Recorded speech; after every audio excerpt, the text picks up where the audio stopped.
So I bought a Woodland Mills HM 126 bandsaw mill. When I was thinking about what kind of sawmill to get, I guess the main factors for me were the type of sawmill, whether I was going to go with a bandsaw mill or chainsaw mill, and then I think the next most important thing was price. So in the chainsaw versus bandsaw mill question, for me it was pretty easy to settle on a bandsaw mill because I wanted something that could. Well, I didn't want to buy a new chainsaw. I thought that a bandsaw mill could do wood a little more precisely, a little quicker. I didn't need it to be mobile. I was planning to set it up in one place on the woodlot. And then regarding price, which is a little bit related, I was able to get this Woodland Mills 126 sawmill for a pretty good price, not even that much more than some chainsaw mills. So those are some of the reasons I went with this particular mill. So for bandsaw mills, there was several companies that I researched a bit, and they're all great, I'm sure. But it was between Woodland Mills, Norwood, and Woodmiser. Woodmiser, I think, is sort of the company that's been at it the longest, but the price point was a bit too high for me. And then between Norwood and Woodland Mills, it was really a toss-up. I just happened to call Woodland Mills one day, and the customer service there was really good. And they've been really good since that time.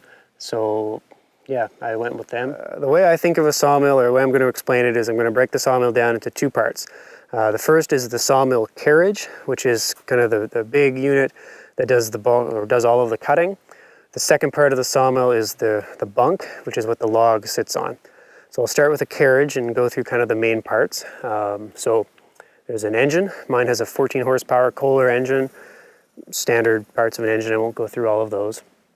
What the engine ultimately is doing is it's turning a drive wheel or band wheels that turn a bandsaw blade, and that spins around really fast and cuts the wood. The bandsaw blade is kept under tension by this bandsaw blade tensioner, and that can be tightened by hand to a point, but you need a torque wrench to make sure it's under the exact proper tension. And then, so next you have your measurement device here. So this is what you can use to eyeball the thickness of the cuts you're making. And then you adjust the height of the sawmill by raising and lowering this crank. And then when you have it in the right place, you just lock it in position.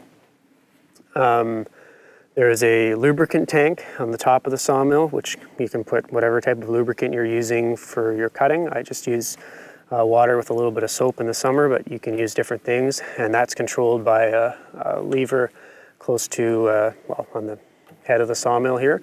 So that turns your fluid flow on and off. There's a handle here that you use when you're pushing the sawmill back and forth along the bunks. And then I guess the bottom part of the sawmill carriage, there's some wheels, and those are what roll along the bunk. So I think those are kind of the main parts of the sawmill carriage. And then the whole carriage assembly sits on top of these rails and bunks, which are, well, the silver color here are the rails and the bunks are the green colors. Those are all held together by some bolts. That's what the log sits on. And then underneath that, you have probably a dozen or so, maybe more, adjustable feet that move up and down that allow you to level the sawmill. And then, although it's not part of the sawmill, you have to have some sort of platform underneath it. So what we used were spruce logs that we roughly free-handed with a chainsaw to level them off, and that's what we've put the sawmill on. So those are, although I may have missed a couple, but those are what I think the main features are of this sawmill. I would say it's not easy to set up. You have to set aside some time, and it's really helpful to have a few helpers that you get along with and whose relationship can take some stress, because it comes in a big crate. Like, I don't know how much it weighs. It could weigh 900 pounds or something. So you get this crate delivered to your house, and then you have to get the crate from wherever it's delivered to where you plan to set up your sawmill. And for us, that involved coming up, well, I got the sawmill in, I think, November, so there was a lot of snow on the ground, and we had to bring it up 2 hills. So we ended up using a skidder to bring the box up to where we're setting it up. So that was a factor.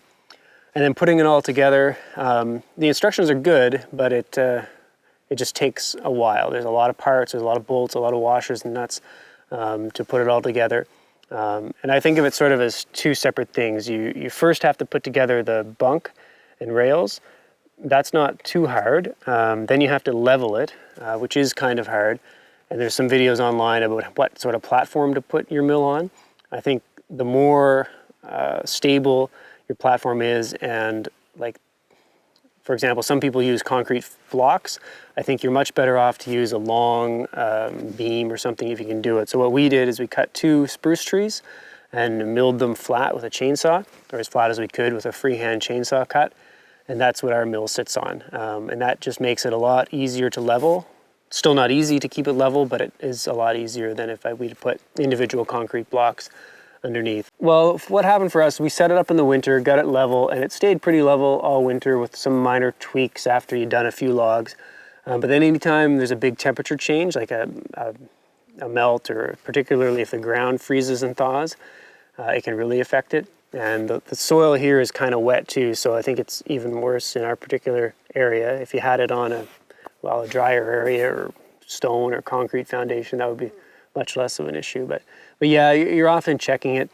At first, what I was doing is I would use a series of different levels to check for levelness. But now what I find I do is I use a spirit level or a string line.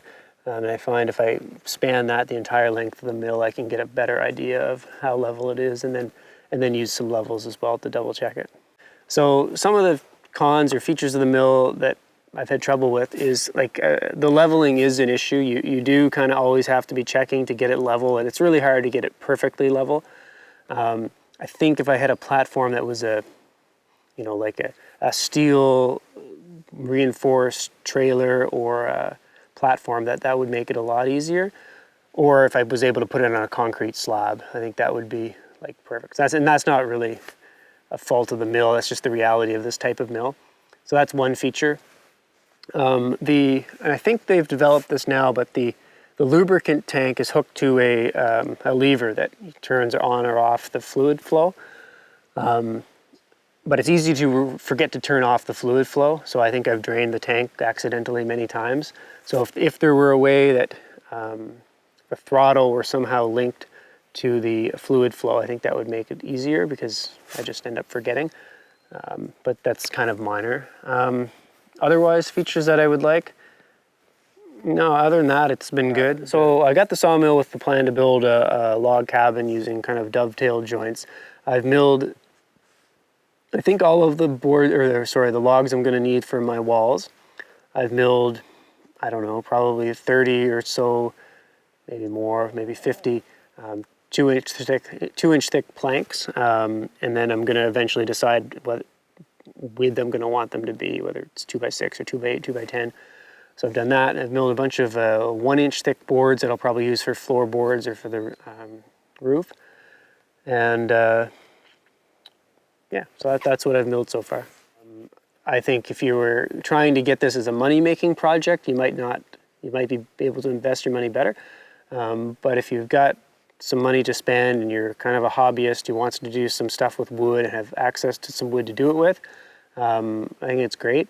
I'm a pretty, relative novice at this sort of thing, but I've been able to figure out how to do it mostly, well, not completely on my own, but a lot of the times I'm up here on my own. I have had some help from some other family members too, but yeah, I have no regrets getting it. I think it's been good. I think Woodland Mills customer service has been really good. Like, I've had no major issues, but like one of the things that I thought was going to be hard was changing the blade when I dulled the blade. And the first few times it was hard, but I was able to get Woodland Mills on the phone, and would guide me through the steps. And so now I think I could change a blade if I needed to in a few minutes. Maybe the first time it took me half an hour, but yeah, so no, I think it's good. No regrets, happy with the product.